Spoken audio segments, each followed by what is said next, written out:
ku klasa politike nuk ka mundur të godas.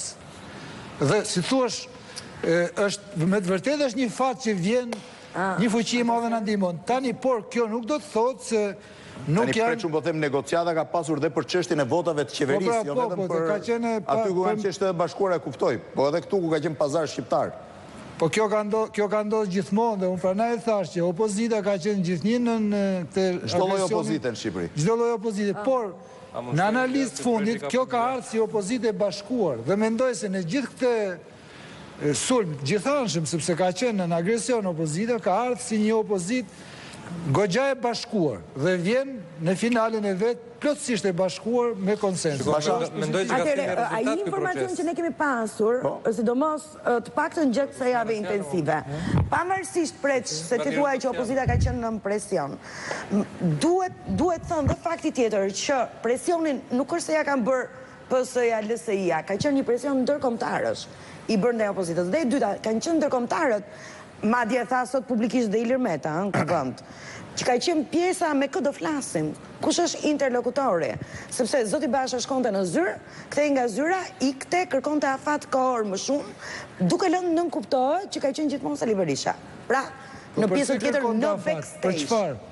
Afat për kota apo për punë? Mendoj për propozimin. Pra për reformën, për aty janë ekspertët, për nene, për dispozita, Zoti Meta sot deklaroi në kuvend. Ai bën të se hir. Priçi, Zoti Meta deklaroi sot kuvend. Unë kam folur dhe me Bashën dhe me Berishën për ta ditur ju të gjithë. Tash kur bëjmë dhe therrime apo jo. Një opozitë që punon do vonohet, sepse këtu ka qenë një palë që e ka pa draftin. Pre që kishin 8 muaj kohë që ka palët. Se nuk po justifikojnë pësën lësejnë në këtë historia. Ka kërkuar... Gjithë procesi konsto për shqiptarët, nuk është për klasë politike, se do a gjenë këta gjuhën. Jo, të themi gjë, në parim, një formacion politik që përkushtohet ka që shumë, përkushtohet për ta bërë, jo për të mos e bërë. Dhe pala tjetër duhet ta lexonte kështu, mos mobilizonte gjithë. Pala tjetër nuk ka folur fare më, pala se këtë s'po kupton. Pala tjetër ka folur me gjuhën e SBA-s, ka vënë përpara qeverinë e SBA-s, edhe ka ndënjur Rama. Rama ka ndënjur mbrapa. Ka thënë boni si të done. Boni si të done, vetëm merrni konsensin e partnerve që po asistojnë aty që të ti më preç, që ata shumë mirë bëjnë që po na ndihmojnë në këtë reformë kaq të rëndësishme. Ti e mendon se në 26 vjet tranzicion të gjithë gjyqtarët, prokurorët që janë emëruar, njëri njifte Preçin, tjetri Armilën, tjetri Vezdion, ai e vuri këtu. Sot Berisha përmendi 4 emra. 4 emra dhe tha ky dhe ky nuk duhet janë me emër, me mbi emër. Do me thonë, kaq të dash, ishin përgatitur për të marrë institucionet.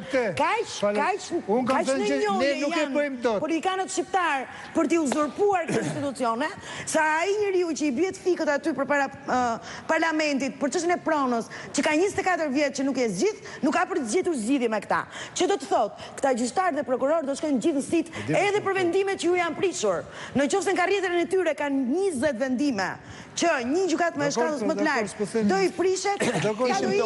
Dhe këto prishet, këto ekuilibra. Mendoj që kanë nxjerrë në fat 2 gjëra, si një analizë sintetike. E para që Edi Rama tentoi të miratoj një reformë duke lënë jashtë Partinë Demokratike dhe duke vënë poshtë LSI-n, nuk ja doli dështoi, dhe dyta në kampin tjetër që është kampi i opozitës, pavarësisht se Lulzim Basha dhe opozita herë ndoshta me të drejtë, shumë herë me të pa drejtë janë gjetur në një klim nga ndonjëherë kërcënuese, shantazhuese. Mendoj edhe në raport me ndërkombëtarët, mënyra si e ka menaxhuar, edhe në fund produkti që i llatë drejt, mendoj që përfundimisht Lulzim Basha është konsoliduar si lider i padiskutueshëm në Partinë Demokratike. Unë ju pyeta për ato që ndodhen brenda Partisë Demokratike. Se nuk po flas për ndonjë vot pa rëndësishëm, flas për 2 persona, njëri kryetar, ish kryetari i Partisë Demokratike, tjetra 7 vjet ministre në kabinetin. Po, unë thash që u konsolidu.